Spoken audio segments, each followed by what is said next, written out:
నమస్తే అండి. నా పేరు కార్తికేయ. నేను last week August 23 early morning 4:00 severe chest పెయిన్‌తో శ్రీ హాస్పిటల్‌కి వచ్చానండి. సో, ఇక్కడ ఎమర్జెన్సీ వార్డ్‌లో వాళ్ళొచ్చి ఫస్ట్ ఈసీజీ తర్వాత 2డీ ఎకో టెస్ట్ చేశారు. వితిన్ 15 మినిట్స్ వాళ్ళు డాక్టర్ కాల్ చేశారు. ఏదో ప్రాబ్లమ్ ఉందని. సార్ కూడా ఒక 15 మినిట్స్‌లో వచ్చేసి ఇమ్మీడియేట్‌గా నాకు హార్ట్‌లో బ్లాక్స్ ఉన్నాయని చెప్పి స్టంట్ వేశారు. రామచంద్ర సార్ గురించి హి ఈజ్ ఎక్స్ట్రార్డినరీ అండి. నాకు స్టంట్ వేసేటప్పుడు కూడా నాతో మాట్లాడిస్తూ ఉన్నారు. లేదు రిలాక్స్, మీకేం ప్రాబ్లమ్ లేదు. ఇదేంటి క్లియర్ అయిపోతుంది. 5 మినిట్స్‌లో అయిపోతుంది. 2 మినిట్స్‌లో అయిపోతుంది. సార్ డీల్ చేసిన విధానం చాలా నాకు బూస్టప్ ఇచ్చింది.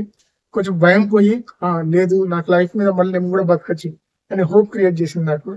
నిజంగా సార్ వే ఆఫ్ ట్రీట్మెంట్ చూస్తే నాకు అర్థమైంది. హి ఈజ్ ఎక్స్‌పర్టైజ్ అండి. Thank you so much sir for giving me second life.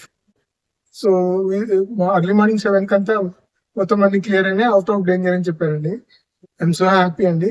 నాకు సెకండ్ లైఫ్ ఇచ్చారు. థ్యాంక్ యూ సో మచ్ అండి. ఇదే కాకుండా వీళ్ళ సర్వీస్ కూడా చాలా బాగుంది. నేను 2 డేస్ అబ్జర్వేషన్ లో ఉన్నాను.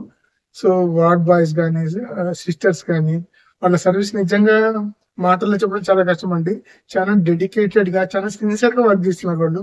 వాళ్ళ సర్వీస్ అనేది నిజంగా వచ్చిన థ్యాంక్స్ చెప్తే అయితే సరిపోదండి.